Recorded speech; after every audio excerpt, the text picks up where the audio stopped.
በስመ አብ ወወልድ ወመንፈስ ቅዱስ አሐዱ አምላክ። የመጽሐፍ ቅዱስ ንባብ ኦሪት ዘዳግም ምዕራፍ 22 የወንድምህ በሬ ወይም በግ በወንድምህ ጠፍቶ ብታይ ችላ አትበል፣ እርሱን መልሰህ ለወንድምህ ስጥ። ወንድምህ በአቅራቢያህም ባይሆን ወይም ባታውቀው ይዛቸው ወደ ቤትህ ትገባለህ።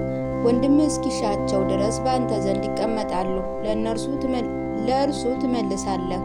አህያው ቢሆን በሬው ቢሆን ወይም ልብሱ ቢሆን እንዲሁ ታደርጋለህ። እንዲሁ በወንድምህ በጠፋበት ነገር ሁሉ ባገኘው ጊዜ ታደርጋለህ። ችላ ልትለው አይገባህም።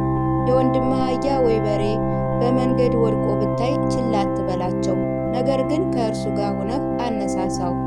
ሴት የወንድ ልብስ አትልበስ፣ ወንድ የሴት ልብስ አይልበስ። ይህን የሚያደርግ በአምላክ በእግዚአብሔር ዘንድ የተጠላ ነውና።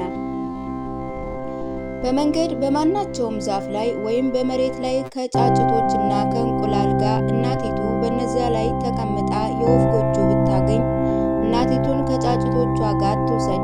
ነገር ግን መልካም ይሆንልህ ዘንድ ዕድሜም ይረዝም ዘንድ እናቲቱን ልቀቅ፣ ጫጭቶቹንም ላንተ ውሰድ። አዲስ ቤት በሰራ ጊዜ ማንም ከእርሱ ወድቆ በቤት ግዳይ እንዳታደርግ ለሰገነትህ መከታ አድርግለት። ፍሬውንና የዘራውን ዘር ከወይን ፍሬ ጋር እንዳትለቅም። በወይን ቦታ ላይ የተለያየ አይነት ተክል አትትከል። በአህያና በበሬም በአንድነት አትረስ። ከተልባ እግርና ከበግ ጠጉር በአንድነት የተሰራ ልብስ አትልበስ። በምትለብሰው በልብስህ በአራቱ ማዕዘን ዘርፍ አታድርግ። ድንግልና ስለመጠበቅ ማናቸውም ሰው ሚስት ቢያገባ አብሯትም ከኖረ በኋላ ቢጠላት ነውር ነገርም ቢያመጣባት እኔ ይችን ሴት ሚስቴ አድርጌ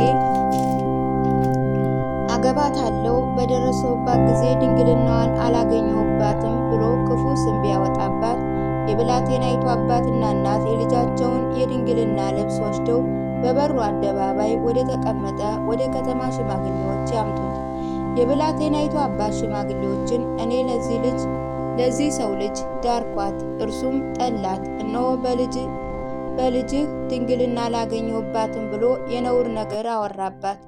የልጅህ የድንግልናዋ ልብስ ይኸው ይላቸዋል። በከተማ ሽማግሌዎች ፊት በልብሱ ይዘረጋሉ። የዛች ከተማ ሽማግሌዎች ያን ሰው ወስደው ይገስጹታል፣ በእስራኤል ድንግል ላይ ክፉ ስም አምጥቷልና 100 የብር ስቅል ያስከፍሉት። ለብላቴናይቱ አባትም ይስጡት፣ እርሷንም ሚስት ትሆነው ዘንድ በዕድሜው ዘመን ሁሉ ሊፈታት አይገባም። ነገር ግን እውነት ቢሆን የብላቴናይቱ ድንግልናዋ ባይገኝ ብላቴናይቱ ወደ አባቷ ቤት ደጅ ያውጧት፣ በእስራኤልም ዘንድ ስንፍና አድርጋለችና የአባቷንም ቤት አስነውራለችና የከተማ ሰዎችም በድንጋይ ወግረው ይግደሏት። እንዲህም ክፉን ነገር ከመካከል ታስወግዳለህ። ማናቸውም ሰው ከሌላ ሰው ሚስት ጋር ተኝቶ ቢገኝ አመንዝራውን አመንዝራይቱን ሁለታቸውንም ይግደሉ። እንዲሁ ክፉውን ነገር ከእስራኤል ታስወግዳለህ። ለወንድ የታጨች ድንግል ልጅ ብትኖርህ ሌላ ሰው በከተማ ውስጥ አግኝቶ ከእርሷ ጋር ቢተኛ ሁለቱን ወደዛች ከተማ በር አውጥታችሁ ብላቴናይቱ በከተማ ውስጥ ሳለች አልጮኸችምና ሰውየውም የባልንጀራውን ሚስት አስነውሯልና በድንጋይ ወግረው ይግደሏቸው። እንዲሁም ክፉ ነገር ከውስጥህ ታስወግዳለህ። ነገር ግን ሰው የታጨችውን ልጃገረድ በሜዳ ቢያገኛት በግድ አሸንፎ ቢደርስባት ያ የደረሰባት ሰው ብቻውን ይገደል። ብላቴናይቱ ላይ ግን ምንም አታድርጉ። በብላቴናይቱ ላይ ለሞት የሚያበቃ ኃጢአት የለባትም። ሰው በባልንጀራው ላይ ተነስቶ እንደሚገድለው ይህ ነገር ደግሞ እንዲሁ ነውና በሜዳ ባገኛት ጊዜ የታጨችውን ልጃገረድ ጮኻለችና የሚታደጋት አልነበረምና ማናቸውም ሰው ድንግልና ያላትን ያልታጨች ልጃገረድ ቢያገኝ በግድ አሸንፎ ቢደፍራት ቢያገኛትም ያ የደፈራት ሰው 50 የብር ስቅል ለብላቴናይቱ አባት ይስጥ፣ አስነውሯታልና ሚስት ትሁነው፣ በዕድሜ ዘመን ሁሉ ሊፈታት አይገባም። ማናቸውም ሰው የእንጀራ እናቱን አይውሰድ፣ የአባቱ ኀፍረት አይግለጥ።